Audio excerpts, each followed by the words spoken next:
Ok. Bem, aqui... Opa, cadê? Aqui a gente brincou então de hash imperfeito e hash universal. Hash imperfeito, só repetindo, sempre é possível você fazer hash imperfeito quando você sabe de antemão os elementos, tá? No finalzinho a gente vai falar um pouquinho se que é possível você fazer hash imperfeito mesmo quando você não sabe de antemão os elementos, mas você paga o preço de espaço e paga o preço de tempo também. Mas aí você vai conseguir um hashing perfeito, usando um hashing universal. Tá? Você usa o hash universal para obter um hash perfeito. Isso aqui é mais teórico, mais matemático do que prático, na verdade. Sei lá, não vejo ninguém fazendo isso. Mas é interessante, é uma possibilidade que acaba sendo legal. Nós vamos falar agora sobre como fazer hashing universal. Tá? Como fazer hashing universal? Basicamente, o que a gente tenta fazer com o hash universal é assim. Se você quer... Por que ele faz isso? Se você quer ter o hash universal, começa que, se de alguma maneira alguém sabe o H, ele deixa de ser universal. Você consegue perceber isso, Bruno? Vamos supor que você saiba qual é o H. Ele deixou de ser universal. Uhum. Por quê? Você pode escolher os Ks de E- maneira a Exato. fazer com que eles tenham a mesma probabilidade. Exatamente isso, exatamente isso. Então, começa aqui, se você fizer um hashing, e o hashing de alguma maneira, o H ele é conhecido, ele já foi, já quebrou as pernas já e já não vai funcionar com o propósito que a gente quer, tá? O que a gente vai ter que fazer então é fazer uma maneira que a pessoa não consegue, ele vai ter a garantia de ser universal, de uma maneira, ele consegue ver o código, mas não consegue mesmo assim explorar para forçar que tenha os conflitos, tá? Nesse caso, eu vou falar de sei lá, eu vou colocar aqui um 4 3 2 3 1 2 3 5 1 2 isso aqui, por exemplo. Isso aqui é um IP. Eu vou usar esse cara para poder ilustrar o que a gente vai fazer, mas isso aqui se aplica para qualquer outra situação também, tá? Mas qual é a característica especial do IP? O IP de um computador ele é formado por quatro partes. Nós temos quatro bloquinhos, cada bloquinho vai de 0 a 255, tá? E eu quero fazer um hashing para esse cara aqui. Quero fazer um hashing para isso daqui, certo? E eu quero que esse hashing seja universal. Por que isso aqui? Esse aqui é um exemplo clássico na hora que a gente está falando de hashing universal. Por quê? Porque isso aqui é um exemplo muito importante. Existem hashes para IPs, certo? Existem vários hashes para IPs, porque imagina que nesse momento eu estou falando aqui da minha casa, as maritacas estão fazendo barulheira aqui, não sei se vocês estão ouvindo, mas a transmissão está passando por um monte de lugar e está levando o que eu estou falando especificamente para onde vocês estão e tal, e isso teve que fazer um monte de rotas. E isso daí tem que ser feito milhares de vezes por, sei lá, por minutos, ou sei lá, não sei em que frequência tem que ser feito, mas tem que ser feito muitas vezes e muito rápido. Então esse é um caso clássico onde é feito o hashing para poder representar. Você poderia imaginar que o cara vai ter lá uma tabela com todos os IPs, né?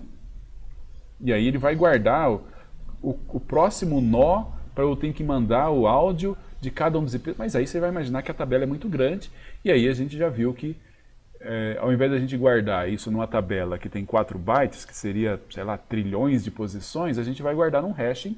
Esse cara aqui vai converter em alguma coisa que vai de 0 até m-1, de onde o m-1 é a capacidade dessa minha tabela. E esse m-1, sei lá, eu vou colocar ali em torno de, sei lá, 2.000 posições. Qual é o problema? Isso aqui é um problema clássico. Esse hashing não pode ter muita colisão. A quantidade de colisão, ele tem que ser um hashing universal, que é o que a gente acabou de ver na outra parte da gravação, tá?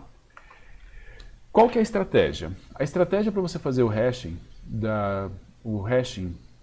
e ele funcionar de forma universal é você transformar ele da seguinte maneira. Imagine que aqui eu tenho, vai ser x1.x2.x3.x4, certo?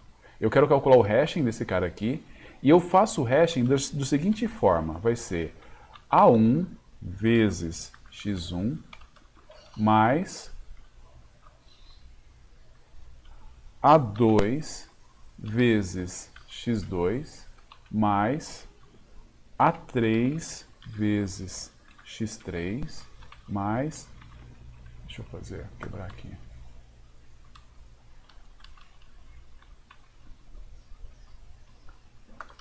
A3 vezes x3 mais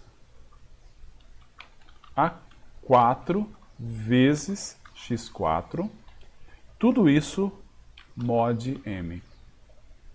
E agora, o que são esses A1, A2, A3 e A4? Isso daí são constantes que a gente determina na hora que cria a tabela. Olha que isso é importante, tá? Essas constantes, elas não são definidas toda vez que você vai calcular o H. Quando você vai montar a tabela, colocar a tabela no ar, colocar o programa no ar, ou que se for o sistema que vai ser colocado no ar, você determina qual que vão ser esse A1, A2 e A3. E qual que é o truque? O A1, por exemplo, ele vai ser alguma coisa que é entre 0 e m-1. E como é que você escolhe esse cara? Dá um rand. Você escolhe um número aleatório entre 0 e m-1. Qualquer número. Contanto que você faça realmente um sorteio. Ninguém está falando para você escolher um número. Está falando para você sortear um número. É importante. Aliás, essa daqui é uma das únicas situações onde o pessoal tenta o máximo possível garantir que o sorteio realmente foi aleatório. Vocês sabem que o rand não é aleatório mesmo, né? O rand ele é pseudo-aleatório. Ele tem lá um ciclo e tudo mais. Quando você vai escolher essas constantes aqui, eu acho que é uma das situações onde o pessoal leva mais a sério tentar fazer com que essas constantes sejam de fato aleatórias. E aí eu vou fazer a mesma coisa para o A2. E para o A3. E para o A4. Olha também que esses valores eles são escolhidos dentro da faixa da sua tabela também. Só que eles vão ser multiplicados pelos valores de entrada. Então ele vai ser a constante A1 que eu pegar, vezes 143, a constante A2, vezes o 231, a constante A3, vezes esse daqui, a constante A4, vezes esse daqui. Certo? Tudo isso eu pego e faço e dou um mod m. Beleza? Cara, isso aqui é um hashing universal.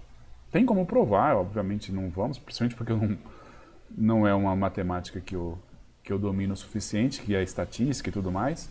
A minha estatística leva malemar o suficiente para calcular a média. Mas com isso daqui você consegue que se você tiver essas propriedades, por exemplo, esse o A1 for selecionado de forma aleatória nesse intervalo, assim como o A2 aleatório, essa fórmula aqui vai me dar um hashing universal. Ele vai me dar universal primeiro porque a chance desse valor aqui estar nesse intervalo, ser qualquer valor desse intervalo, ela é igual a qualquer outro IP.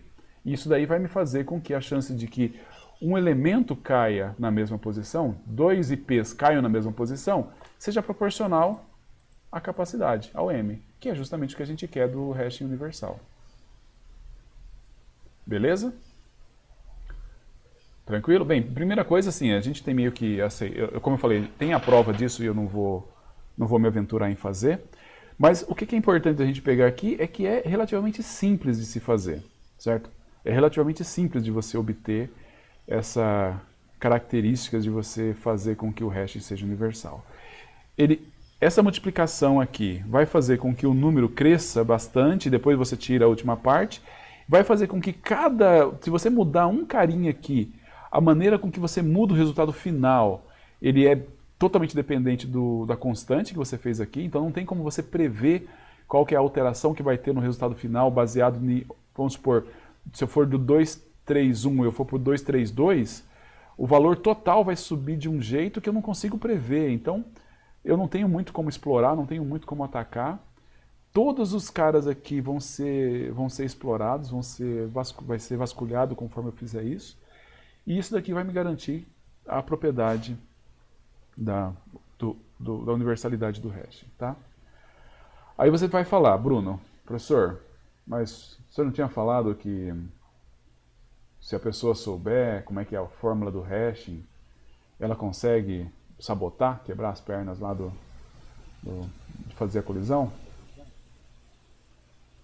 Mas aí ela não consegue saber quais vão ser, né, as constantes. Exatamente.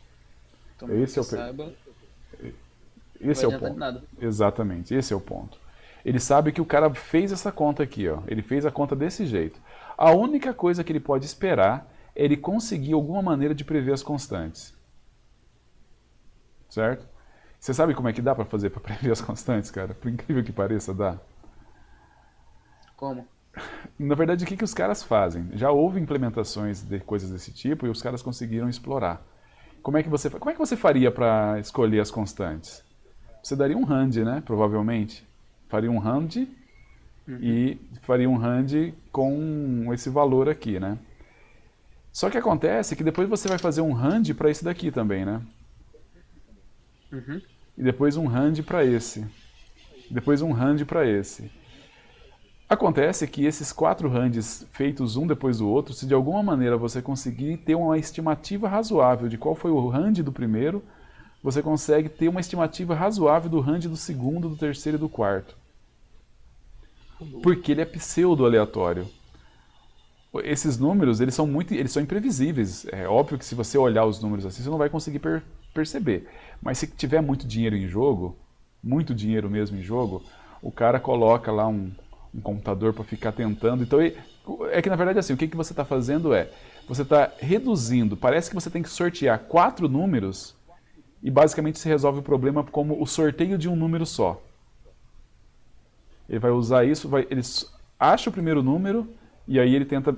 Se ele descobrir o primeiro número, ele descobriu os outros três. E Mas como que ele vai saber se ele descobriu o primeiro número? se ele descobrir qual foi o hand que deu, ele consegue descobrir qual que seria o próximo hand. Mas como que saberia que ele descobriu Ele, ele tenta tudo que ele tenta todas as possibilidades. A primeira vez ele varre. Ele varre. Deixa eu tentar fazer uma colisaçãozinha. Vou tentar fazer um ataque, supondo que o hand deu 1. Não, não deu. Vou tentar fazer o ataque supondo que o hand deu 2. Não, não deu. Vou fazer um ataque supondo que o hand deu 3. Não, não deu. Ele vai tentando.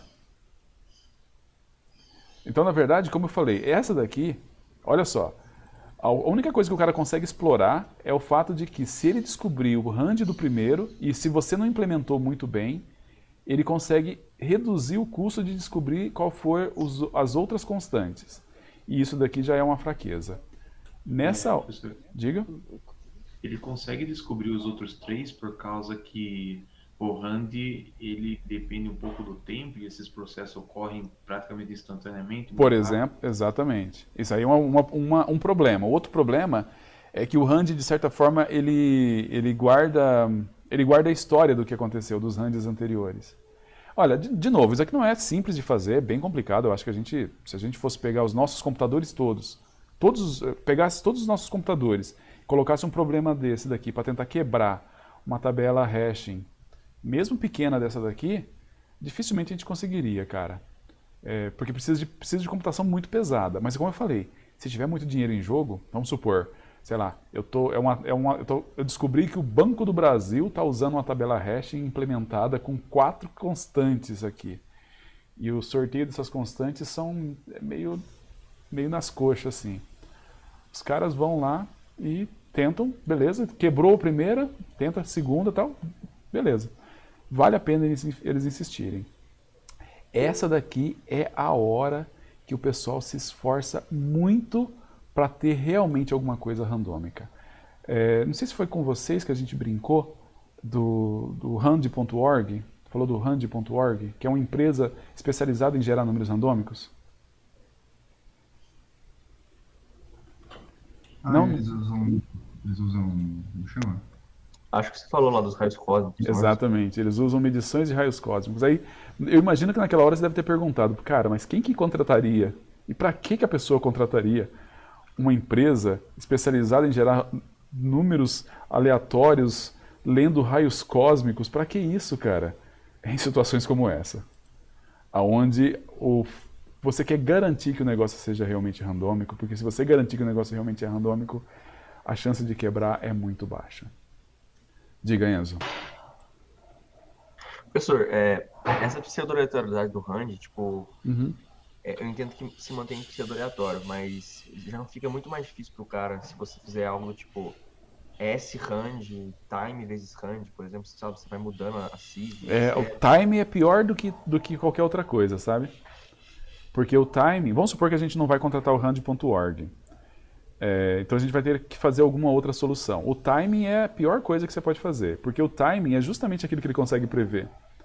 Você está usando a seed como time. Aí ele imagina o seguinte, olha, ele fez isso aqui, num milissegundo depois ele fez isso, 1 milissegundo depois ele fez isso, 1 milissegundo depois ele fez isso. O tempo você sabe como que ele passa, né? Sim. Então não é. O time, você fazer um seed com time, tira a aleatoriedade do negócio. O cara só tem que acertar qual foi o milissegundo que você fez a bagaça. Se ele acertar, ele tá feito. Entendi, mas tipo, se você trocar seed pra outra coisa lá. Porque, por exemplo, se trocar seed pra Rand multiplicando alguma coisa. Se ele souber qual que é essa coisa... Então, mas daí que tá. Tipo assim, se você souber o que é a coisa, beleza. Só que só o fato, você pode descobrir a coisa. Só que quando você descobre a coisa, você não sabe qual fórmula eu usei, tá ligado? Você não sabe se eu usei qual S-Rand que eu usei. Então, tipo, todos eles são previsíveis, mas o fato de existirem vários deles já não deixa, tipo... Sim. mais difícil de prever. Normalmente... Mas vários quantos?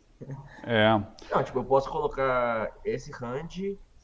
Rand, ou S-Rand, Rand vezes time. Não, cara, não.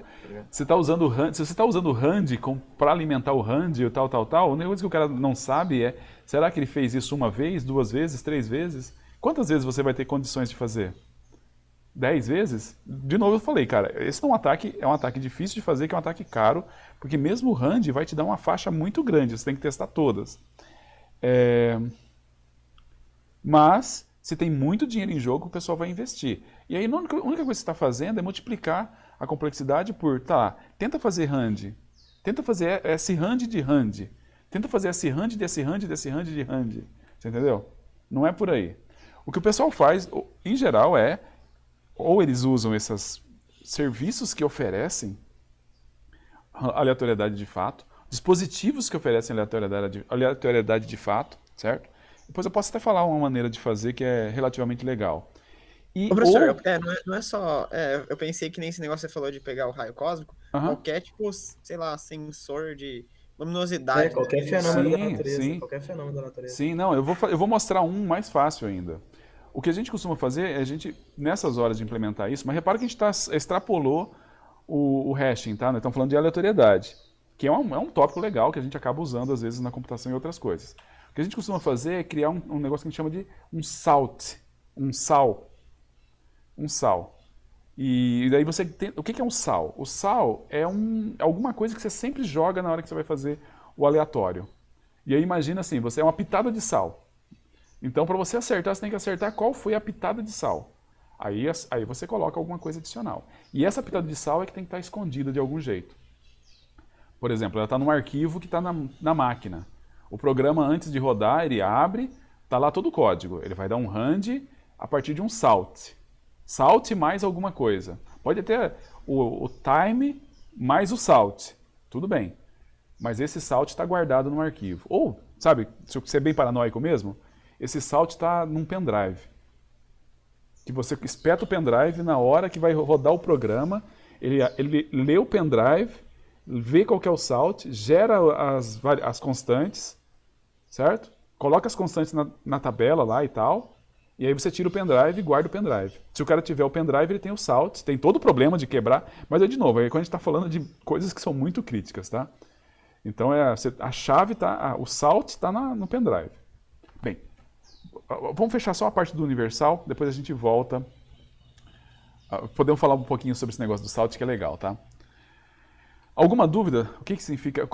Na verdade, isso aqui não é a única forma de fazer o universal, né? O hash universal. É uma das maneiras de se fazer, tá? E é uma maneira muito boa.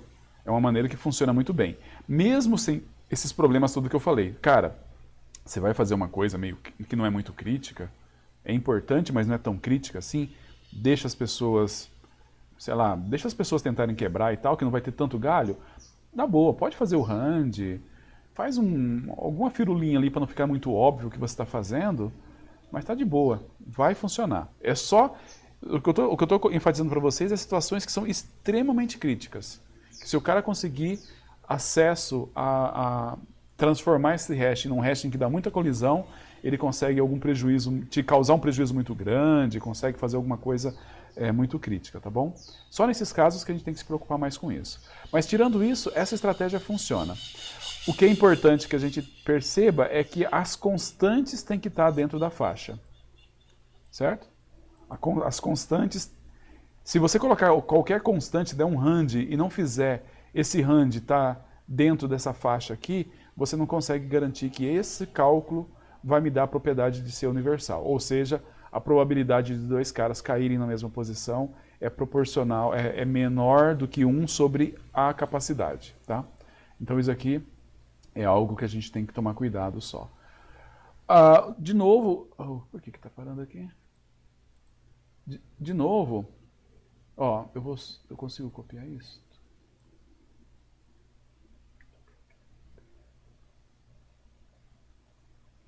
Não? Muito bom. Não consigo copiar. Mas tudo bem. Isso aqui você consegue imaginar, isso aqui serve para qualquer... Eu coloquei aqui de propósito com 4 elementos, mas poderia ser feito com um elemento só. Que é o que a gente estava trabalhando até agora, é o número USP, por exemplo. Se a sua senha de banco fosse o seu número USP, Bruno, qual seria o seu número USP? Não fala. 0000000. Não brinca, cara, vai que é. Mas Porra, se fosse. Por que não? Aí, olha, o que acontece? Isso aqui também funciona, tá? Eu tenho um número só, eu não quero quebrar, então eu posso fazer isso. Então, ó, eu sorteio, agora só que eu tenho uma constante só. Eu sorteio essa constante, multiplico pela minha chave e coloco N. Tem o lance da sondagem também, que a gente pode acrescentar aqui, mas sondagem é outra história, que é para você fazer na hora que você vai fazer o tratamento de que mesmo assim você pode ter colisão, tá bom? Tudo bem? Alguma dúvida? A sondagem, nesse caso, seria simplesmente pegar aquela parte lá do i que a gente... Isso. Mais i aqui, por exemplo. Então seria uma coisa que a gente já conhece. Sim. A gente pode fazer a função hashing ser o quão aleatória que a gente quiser e o tratamento das colisões vai continuar o mesmo. Continua o mesmo. Você faz o seu tratamento de colisão preferido. Brabo. Beleza? Mais alguma dúvida? Professor, você falou, né, que antes a gente tá fazendo com 4 valores aí, com um valor. Sim. Mas, tipo, você pode, né? Mas compensaria você, tipo, tendo um valor, você fracionar ele em 4 valores? Sim, isso é uma boa observação. Compensa sim. Aliás, quando você faz isso, sabe, tem gente que faz até no extremo. Existe uma técnica de hashing que ela vai no extremo de fazer o seguinte, ele fraciona por bits. É como se você tivesse, por exemplo, você tem um inteiro de, sei lá, 32 bits, ele considera que você tenha, sei lá, 4 bloquinhos de 8 bits, ou 8 bloquinhos de 4 bits. Certo? E aí ele vai colocar uma constante para cada um deles. Aí fica, putz, esse hash fica muito top. Fica muito bom. Ou se você quiser, você pode... basicamente o que a gente fez pro IP, né? Basicamente o que fez pro IP, exatamente. A gente pegou um carinha de 64 bits e transformou ele em 8 bits, mas a gente fez isso na mão. Porque o IP já me dá separado. Mas eu poderia tratar um inteiro, separar eles nos bits e fazer... Eu poderia fazer bit a bit, inclusive. Então, tipo, um inteiro de 32 bits, eu trato cada bit como sendo um valor isolado, eu calculo uma constante para cada um dos bits, certo? Eu determino uma constante para cada um dos bits, faço a multiplicação dos bits, dessas constantes todas, e faço o mod no final, tá aí um hashing. Esse hashing é um hashing muito bom. Só começa a ficar meio caro, né? Porque lembra que a função hashing, ela também tem que ser rápida, ela tem que ser constante, né? Ela é constante, porque mesmo essas divisões aí, você vai dividir em 32 bits e ponto, não interessa quantas chaves você tem, é isso que você vai fazer.